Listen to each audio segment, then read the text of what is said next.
SNB Islamic channel. Alhamdulillah, a special Ramadan transmission is start now on SNB Islamic channel. In this blessed month, don't miss the inspiring and faith-strengthening speeches of Maulana Muhammad Hanif Awan on our channel.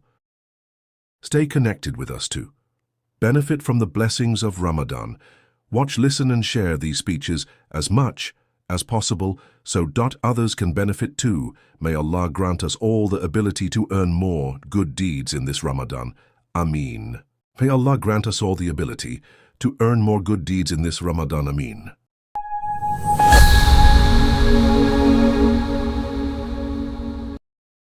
Bismillahirrahmanirrahim. آج آپ حضرات کے سامنے 18ویں پارے کا خلاصہ بیان کیا جائے گا۔ اس کا آغاز سورہ مومنون سے، ترتیب کے اعتبار سے سورت کا نمبر 23 ہے، نزول کے اعتبار سے 74 ہے۔ مکی صورتوں میں سے ہے، 118 آیات اور 6 رکوع ہیں۔ یہ نام اس لیے رکھا کہ اس میں مومنین کی صفات بیان کی گئیں، اس وجہ سے سورت کا نام سورہ مومنون رکھا گیا۔ سورت کی ابتدائی 9 آیات میں مومنین کی 7 ایسی صفات بیان کی گئی ہیں جن کی وجہ سے وہ جنت الفردوس کا مستحق بن سکتے ہیں۔ وہ 7 صفات یہ ہیں: سچا ایمان جو کہ ریاکاری اور منافقت سے پاک ہو، نماز میں خشوع یعنی اللہ کے سامنے عاجزی اور خوف کے ساتھ کھڑے ہوں، لغو سے اعراض، ہر ایسے قول و فعل کو لغو کہا جاتا ہے جس میں کوئی فائدہ نہ ہو۔ چوتھا، کامل طریقے سے زکوٰۃ کی ادائیگی، یعنی گویا وہ حقوق اللہ کے ساتھ حقوق العباد کا بھی خیال رکھتے ہیں۔ نمبر 5، زنا اور فحش کاموں سے اپنے آپ کو بچا کر رکھتے ہیں۔ نمبر 6، وہ امانتوں کی حفاظت کرتے ہیں اور وعدوں کو پورا کرتے ہیں۔ نمبر 7، نمازوں کی حفاظت کرتے ہیں، یعنی وقت کا بھی لحاظ کرتے ہیں اور ارکان اور آداب کی بھی رعایت کرتے ہیں۔ آگے اللہ تبارک و تعالی ارشاد فرماتے ہیں، مومنین کی صفات بیان کرنے کے بعد وہ خود انسان کی زندگی اور اس کی پیدائش کے مختلف مرحلے، ان میں ایمان کے جو دلائل پائے جاتے ہیں وہ ذکر کیے گئے ہیں۔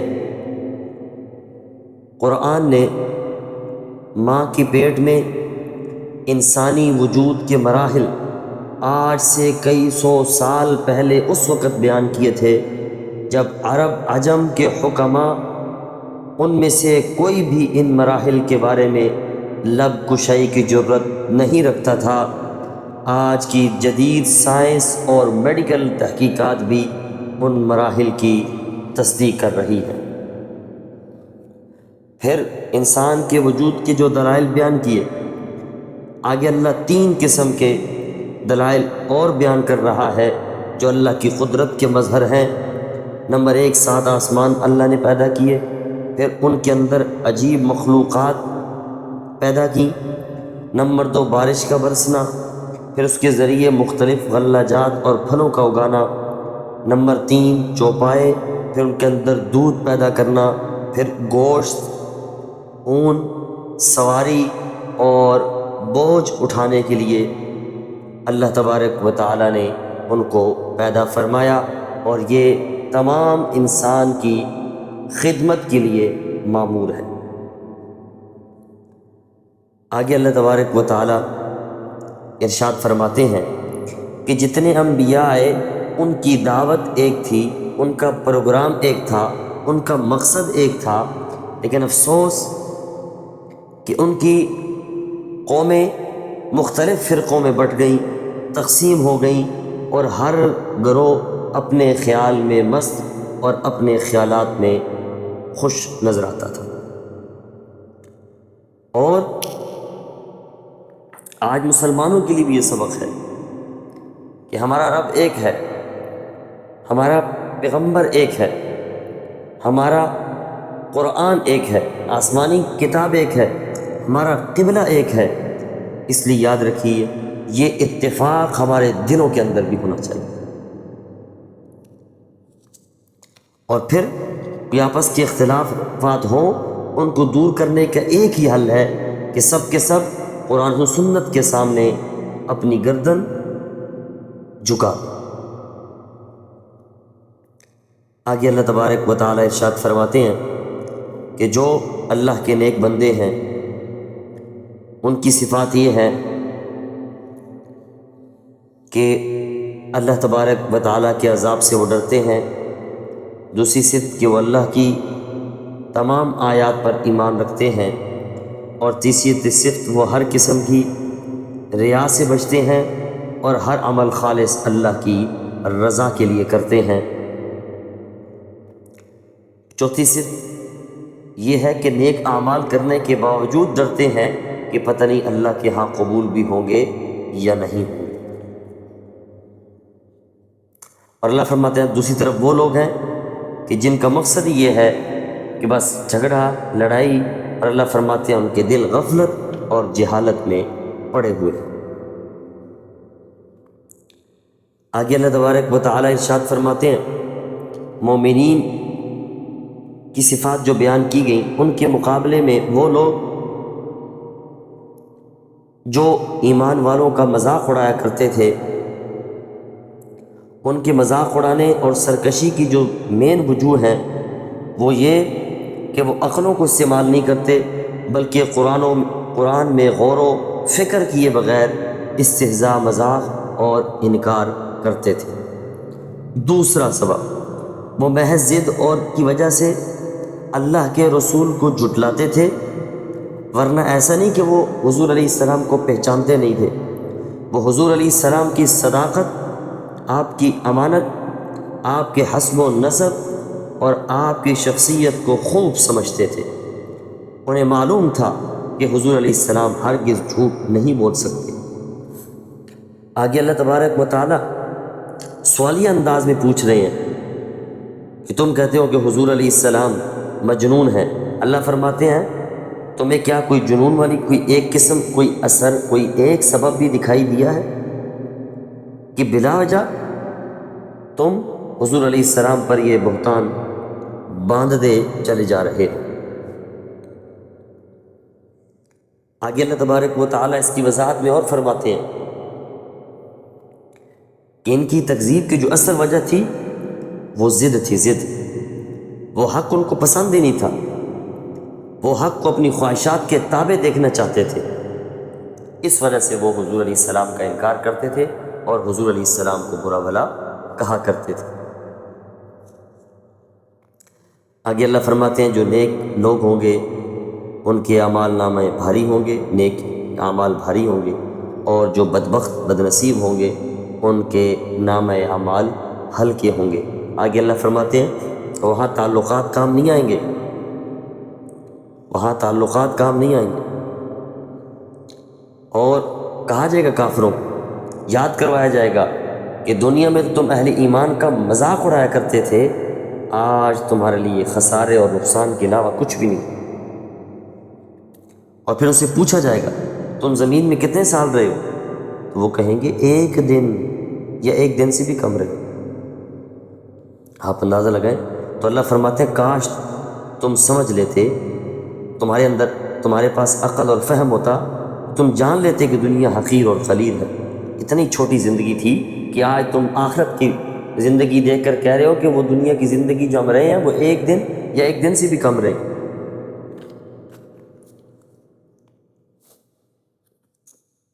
اور پھر اہل جنت سے بھی سوال کیا جائے گا کہ تم کتنے سال رہے؟ بھی عرض کریں گے ہم ایک دن یا ایک دن کا کچھ حصہ، لیکن اللہ فرمائیں گے تم نے ایک دن یا دن کا کچھ حصہ جو بھی ملا تم نے اس میں بہت اچھی تجارت کی ہے، میری رحمت، میری رضا اور میری جنت کو خرید لیا ہے، اب تم ہمیشہ ہمیشہ کے لیے اس جنت میں رہو گے۔ اور دوزخیوں کو اللہ فرمائیں گے کہ تم نے بری تجارت کی، تمہیں بھی موقع ملا تھا لیکن تم نے میری آگ اور ناراضگی کو خرید لیا ہے، اب تم ہمیشہ کے لیے اسی آگ کے اندر جلتے رہو۔ آگے اللہ تبارک و تعالیٰ ارشاد فرماتے ہیں حضور علیہ السلام کو کہ آپ اس طرح دعا مانگا کریں۔ گویا حضور علیہ السلام کے واسطہ سے تمام انسانوں کو یہ دعا سکھائی گئی، وہ کیا؟ رب اغفر وارحم وانت خیر الراحمین، کہ اللہ تو مجھے معاف فرما، مجھ پر رحم فرما، اور تو سب رحم کرنے والوں سے زیادہ رحم کرنے والا ہے۔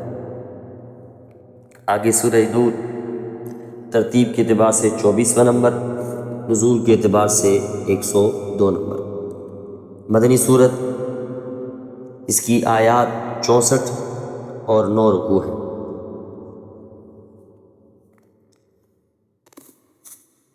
اس صورت کا نام سورہ نور اس لیے رکھا گیا کہ اس میں نور کا لفظ آیا ہے، اللہ نور السماوات والارض۔ دوسری وجہ یہ بھی ہے کہ سورت میں ایسے آداب اور فضائل اور احکام بیان کیے گئے ہیں جو اجتماعی زندگی کی راہ کو منور اور روشن کر دیتے ہیں۔ اس صورت کے اندر زیادہ تر ایسے احکام بیان کیے گئے جن کا تعلق پاک دامنی کے ساتھ ہے، اس لیے یہ صورت عورتوں کو سکھانے کا خاص طور پر حکم دیا گیا۔ حضور علیہ السلام نے ارشاد فرمایا، اپنے مردوں کو سورہ مائدہ اور اپنی عورتوں کو سورہ نساء سکھاؤ۔ اور امی عائشہ صدیقہ رضی اللہ تعالی عنہا یہ صورت اس کو خواتین کو سکھانے کی تاکید فرماتی تھی۔ امی عائشہ صدیقہ رضی اللہ تعالی عنہا یہ صورت عورتوں کو سکھانے کی خصوصیت کے ساتھ تاکید فرماتی تھی۔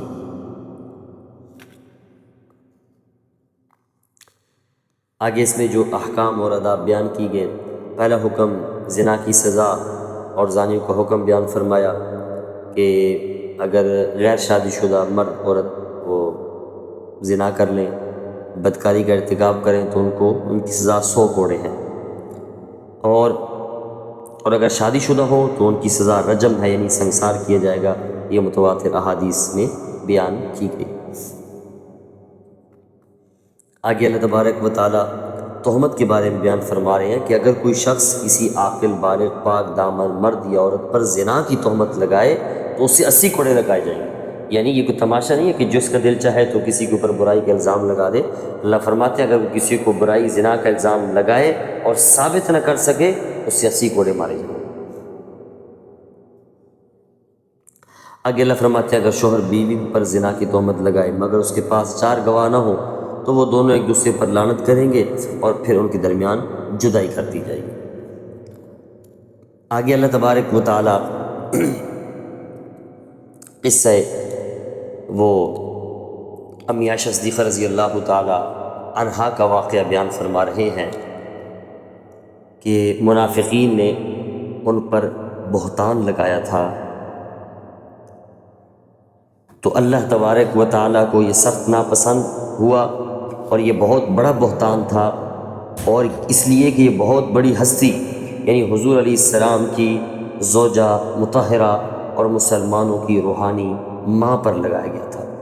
اللہ نے 10 آیات میں یہ واقعہ ذکر فرمایا اور ان آیات میں منافقین کی مذمت کی، مسلمانوں کو تنبیہ کی کہ آئندہ کبھی اس قسم کے بہتان تراشی میں حصہ دار نہ بنے، اور حضور علیہ السلام کی عفت اور عصمت کا اعلان فرمایا گیا، یعنی آپ کے گھر کی۔ تاریخ انسانی میں یاد رکھیے یہ پہلی بار ایسا ہوا کہ کسی شخصیت کی پاک دامنی کو بیان کرنے کے لیے اللہ تبارک و تعالیٰ نے وحی نازل فرمائی۔ یہ امی عائشہ صدیقہ رضی اللہ تعالی عنہا کی خصوصیات میں شمار کیا جاتا ہے۔ واحد ہستی ہیں امی عائشہ، اللہ نے آپ کی پاک دامنی کو بیان کرنے کے لیے قرآن اتارا ہے، وحی کے ذریعے اللہ نے آپ کی حیا، آپ کی عفت و عصمت کا اعلان فرمایا۔ آگے اللہ تبارک و تعالیٰ ارشاد فرماتے ہیں کہ اگر کسی گھر میں جائیں تو بغیر اجازت کے داخل نہ ہو، ایک ادب بیان فرمایا۔ بہتر یہ ہے کہ اجازت سے قبل سلام کر لیا جائے اور پھر اجازت لے کر داخل ہوں۔ آگے اللہ تبارک و تعالیٰ ارشاد فرماتے ہیں مردوں اور عورتوں کو چاہیے کہ وہ اپنی نظروں کو جھکا کر رکھیں اور اپنی شرمگاہوں کی حفاظت کریں۔ آپ اندازہ لگائیں، شریعت ہر وہ دروازہ بند کرتی ہے جو جس میں ہوا آ سکتی ہے بے حیائی کی، بے پردگی کی، جو آگے چل کر پھر زنا تک پہنچے۔ اس لیے اللہ فرماتے ہیں تم نظریں ہی جھکا کر اپنی نظروں کی حفاظت کرو، کیونکہ سب سے پہلے جو آغاز ہوتا ہے برائی کا وہ نظر سے ہوتا ہے۔